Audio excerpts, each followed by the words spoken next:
From the heart of Philly, this is CBS News Philadelphia. Several teens are behind bars this morning after a man on a motorcycle is hit by a stolen car and killed. What we're learning about the deadly crash. And Philadelphia getting ready for a visit from President Biden and Vice President Harris today. We're going to tell you where they'll be speaking and show you the potential traffic delays it could cause. And after a marathon round of closing arguments, jury deliberations begin today in the criminal trial of former President Donald Trump. Good morning, everyone. Welcome to the news at 7, streaming on CBS News Philadelphia and on Philly 57. I'm Jim Donovan. And I'm Janelle Varell. Thanks for joining us. We're going to start with that next weather forecast. Meteorologist Kate Bilo has the details.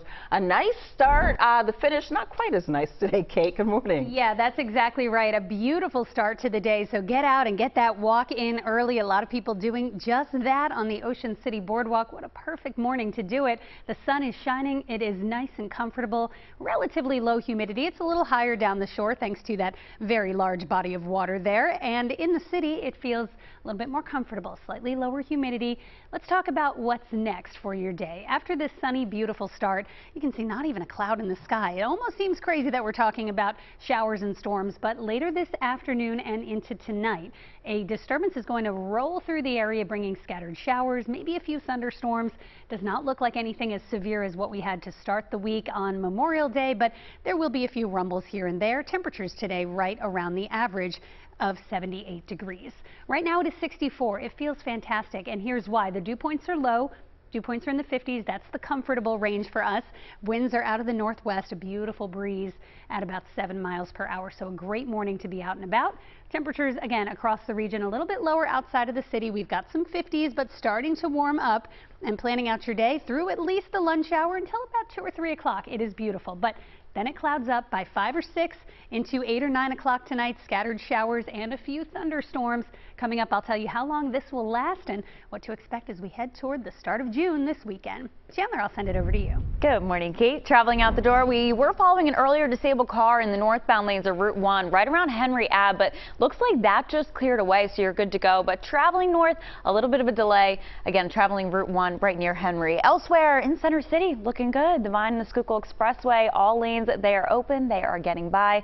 So really nothing to worry about. Nice conditions, as Kate said. It's going to be a great start to the day. That sun is shining out there. When it comes to later on, though, we are gearing for a very busy day. Motorcade madness expected as we have both a visit from the president and VP in town today. They're going to arrive at PHL right around 1 p.m. So expect a closure then around 95 as they make their way up to the northeast at Girard College, and then they head back and depart PHL shortly before 5 p.m. So that evening rush also going to look rather busy, Jim. Thank you very much, Chandler. 5 teenagers are under arrest after police say they struck and killed a motorcyclist with a stolen SUV in Philadelphia's Feltonville neighborhood. And investigators say the teens are between the ages of 15 and 17 years old. Jen Carabeo joining us now from our newsroom with the latest details. Jen, good morning. Janelle and Jim, good morning. The Kia SUV involved in this deadly crash was reported stolen on Monday out of Northeast Philadelphia. Then last night, police say a teenager behind the wheel of that SUV ran a red light and crashed into a 55-year-old man on a motorcycle, killing him. 5 teenagers were in that stolen vehicle at the time. They were all taken into police custody, but only after trying to run from the scene. Let's take you there. Chopper 3 over Front Street and Hunting Park Avenue in Feltonville as police taped off that intersection. The deadly crash happened there just before 8 o'clock last night. Police say a 17-year-old boy was behind the wheel when the crash happened. Also in the SUV at the time, another boy and 3 girls, all between 15 and 17 years old. Now, after crashing into the motorcyclist, police say the driver kept going for a short distance. Then all 5 teens ditched the SUV and tried to run from police. Investigators say officers ran after the teens for just about 2 blocks and eventually caught up with them. Police are now investigating how the crash happened. They say it was all caught on police and gas station cameras from several different angles. Can clearly see that the stolen SUV going north on Front Street went through a red light. You could see the operator of the motorcycle, who was going west on Hunting Park, had the green light, but the driver of the stolen SUV did not remain on the scene. He drove about a half a block north, and that's when all of them bailed out on foot. Crash investigators are continuing their work today along with questioning those 5 teenagers. We asked the chief inspector there if police were pursuing the stolen vehicle at the time of the crash. He says that's under investigation and that police were able to respond in seconds. Meantime, police have not yet released the name of the 55-year-old man killed in that crash. Janelle. All right, Jan Carabeo with those details for us this morning. Jan, thank you. Meanwhile, a manhunt is underway after a shooting at a mainline American Legion post left a man there fighting for his life. Police are looking for 35-year-old Andrew McCutcheon. They're also looking for a dark gray 2005 Chevy Trailblazer that may have bullet holes or broken windows on the passenger side. Police say it was just before 7 Monday night that McCutcheon fired several shots inside of the Spencer Reed American Legion post. This is in Ardmore. After an earlier disturbance at that post, a 26-year-old man was shot several times, and police say as McCutcheon took off in an SUV with another person, someone else fired several shots at that SUV. Neighbors say it was very chaotic. I heard like 4 shots rang on back here. I saw the one dude ran down the alleyway right here. It was a little alarming to see a lot of cops just hanging out on my street. McCutcheon has a distinctive teardrop tattoo under his right eye and a dime-sized mark under his left eye. He is considered to be armed and dangerous. If you know where he may be, you're urged to contact Lower Merion Police. And now to a brazen heist at a gun shop in Newcastle, Delaware, and has police now searching for stolen weapons. Investigators say somebody rammed a flatbed truck through the front of Miller's Gun Center and then took off with several guns. This happened just before 2 o'clock on Monday morning. Owner Bob Miller says the suspect was in and out in less than 2 minutes. We had 2 metal bars on the door, a metal door, and brick front. So he had to hit that building with a lot of force. This vehicle was stolen from another location. Authorities found the flatbed truck across the highway. The ATF is now assisting Newcastle County Police with their investigation. The White House is condemning the loss of life after Israeli airstrikes in Gaza left dozens of civilians dead, but says it's not planning any policy changes. At least 29 Palestinians were killed in 2 separate attacks that hit displacement camps in the Rafah area. This comes after Israeli warplanes struck a camp in Rafah on Sunday night, killing 45 people.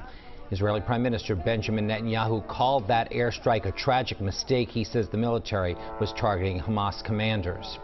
Jury deliberations are expected to begin today in the hush money criminal trial of former President Donald Trump. Follows yesterday's marathon closing arguments where it took the defense and prosecutors 8 hours to make their final appeals to the 12 jurors. Here's CBS News correspondent Naomi Ruckham.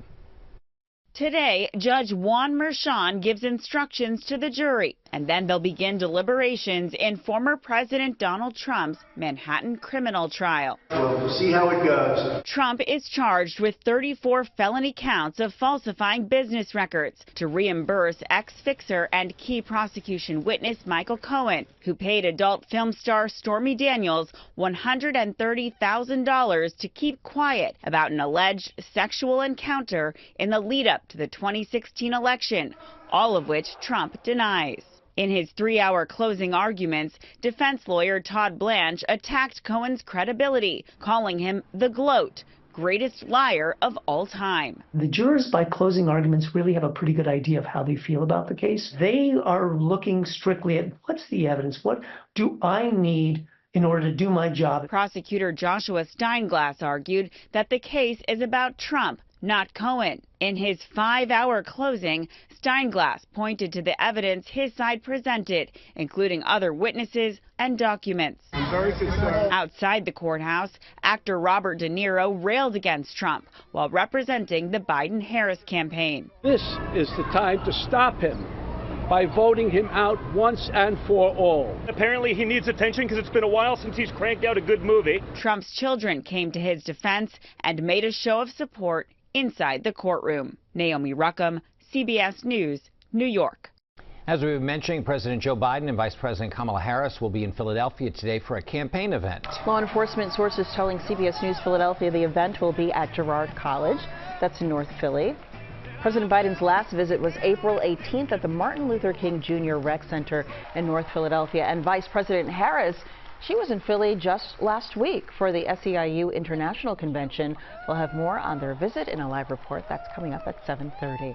Meanwhile, Democrats, they're working to ensure that President Biden meets the deadline to be on the state ballot in Ohio. The Democratic National Convention, that starts on August 19th, but Ohio's deadline for ballot access, that's August 7th.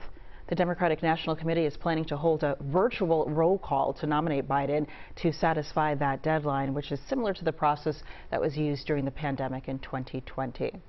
Well, starting today, voters in New Jersey, you can start casting your ballots for New Jersey's primary early in-person voting. That runs through this Sunday, June 2nd, with the primary on the 4th. To find a list of polling locations, you can head to our website, cbsphiladelphia.com.